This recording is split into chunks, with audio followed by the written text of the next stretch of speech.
सतयुग में भगवान शिव, त्रेता में श्री राम, द्वापर में श्री कृष्ण और कलिकाल में भगवान बुद्ध हिंदू धर्म के केंद्र में है।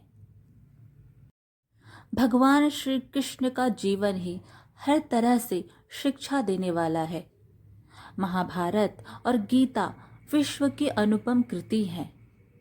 वर्तमान युग में महाभारत के एक प्रसंग से आज का मानव कुछ सीख ले सकता है।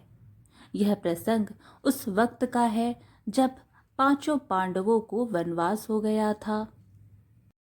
वनवास जाने से पूर्व पांडवों ने भगवान श्री कृष्ण से कहा, हे श्री कृष्ण, अभी यह द्वापर का अंत्यकाल चल रहा है। आप हमें बताइए कि आने वाले कलयुग में कलिकाल की चाल या गति क्या होगी, कैसी होगी। श्री कृष्ण कहते हैं, तुम पांचों भाई वन में जाओ और जो कुछ भी दिखे वह आकर मुझे बताओ, मैं तुम्हें उसका प्रभाव बताऊंगा। पांचों भाई वन में चले गए। वन में उन्होंने जो देखा उसको देखकर वे आश्चर्यचकित रह गए। आखिर उन्होंने वन में क्या देखा और श्री कृष्ण ने क्या जवाब दिया। युधिष्ठिर भ्रमण पर थे तो उन्होंने एक जगह पर देखा कि किसी हाथी की 2 सूंड है। यह देखकर युधिष्ठिर के आश्चर्य का ठिकाना नहीं रहा। अर्जुन दूसरी दिशा में भ्रमण पर थे। कुछ दूर जंगल में जाने पर उन्होंने जो देखा उसे देखकर वे आश्चर्य में पड़ गए। उन्होंने देखा कि कोई पक्षी है, उसकी पंखों पर वेद की ऋचाएं लिखी हुई हैं, पर वह पक्षी मुर्दे का मांस खा रहा है। दोनों भाइयों की तरह भीम भी भ्रमण पर थे। भीम ने जो देखा वह भी आश्चर्यजनक था। उन्होंने देखा कि गाय ने बछड़े को जन्म दिया है। जन्म के बाद वह बछड़े को इतना चाट रही है कि बछड़ा लहूलुहान हो गया।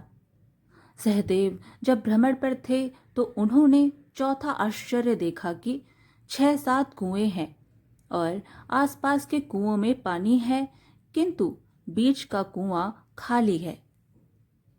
बीच का कुआं गहरा है, फिर भी पानी नहीं है। उन्हें यह देखकर घोर आश्चर्य हुआ कि ऐसा कैसे हो सकता है। नकुल भी भ्रमण पर थे और उन्होंने भी एक आश्चर्यजनक घटना देखी। नकुल ने देखा कि एक पहाड़ के ऊपर से एक बड़ी सी शिला लुढ़कती हुई आती है और कितने ही वृक्षों से टकराकर उनको नीचे गिराते हुए आगे बढ़ जाती है। विशालकाय वृक्ष भी उसे रोक ना सके। इसके अलावा वह शिला कितनी ही अन्य शिलाओं के साथ टकराई, पर फिर भी वह रुकी नहीं। अंत में एक अत्यंत छोटे पौधे का स्पर्श होते ही वह स्थिर हो गई। पांचों भाइयों ने अपने देखे गए दृश्य की चर्चा की और शाम को श्री कृष्ण को अपने अनुभव सुनाए। सबसे पहले युधिष्ठिर ने कहा कि मैंने तो पहली बार 2 सूंड वाला हाथी देखा। यह मेरे लिए बहुत ही आश्चर्यजनक था। तब श्री कृष्ण कहते हैं, हे धर्मराज, अब तुम कली काल के बारे में सुनो। कली युग में ऐसे लोगों का राज्य होगा जो दोनों ओर से शोषण करेंगे, बोलेंगे कुछ और करेंगे कुछ, मन में कुछ और कर्म में कुछ। ऐसे ही लोगों का राज्य होगा। युधिष्ठिर के बाद अर्जुन ने कहा कि मैंने जो देखा वह तो इससे भी कहीं ज्यादा आश्चर्यजनक था। मैंने देखा कि एक पक्षी के पंखों पर वेद की ऋचाएं लिखी हुई है और वह पक्षी मुर्दे का मांस खा रहा है।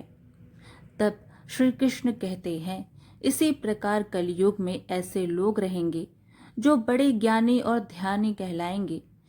वे ज्ञान की चर्चा तो करेंगे, लेकिन उनके आचरण राक्षसी होंगे।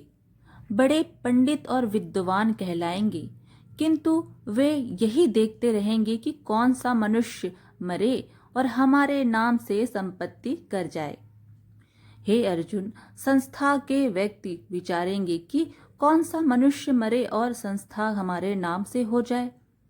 हर जाति धर्म के प्रमुख पद पर बैठे विचार करेंगे कि कब किसका श्राद्ध हो, कौन कब किस पद से हटे और हम उस पर चढ़ें।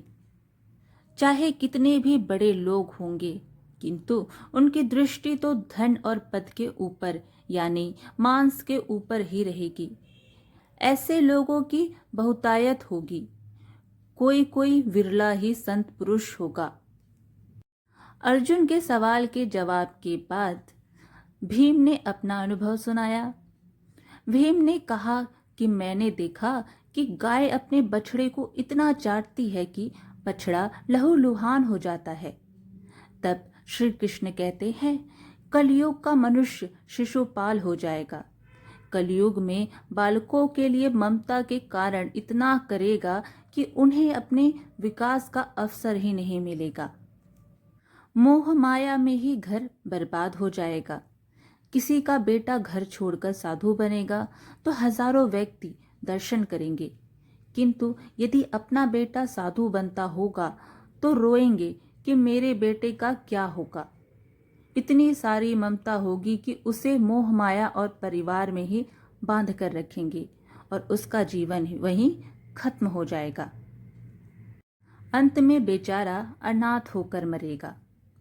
वास्तव में लड़के तुम्हारे नहीं हैं, वे तो बहुओं की अमानत हैं। लड़कियां जमाइयों की अमानत हैं और तुम्हारा यह शरीर मृत्यु की अमानत है। तुम्हारी आत्मा परमात्मा की अमानत है। तुम अपने शाश्वत संबंध को जान लो बस। भीम के बाद सहदेव ने पूछा, हे श्री कृष्ण, मैंने जो देखा उसका क्या मतलब है? मैंने यह देखा कि 6-7 भरे कुओं के बीच का कुआं एकदम खाली है, जबकि ऐसा कैसे संभव हो सकता है?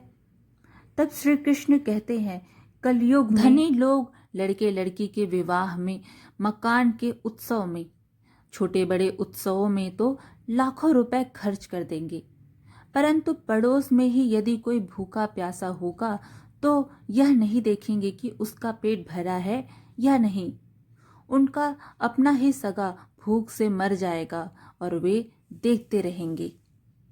दूसरी और मौज, मदिरा, मांस भक्षण, सुंदरता और व्यसन में पैसे उड़ा देंगे, किंतु किसी के 2 आंसू पोंछने में उनकी रुचि ना होगी।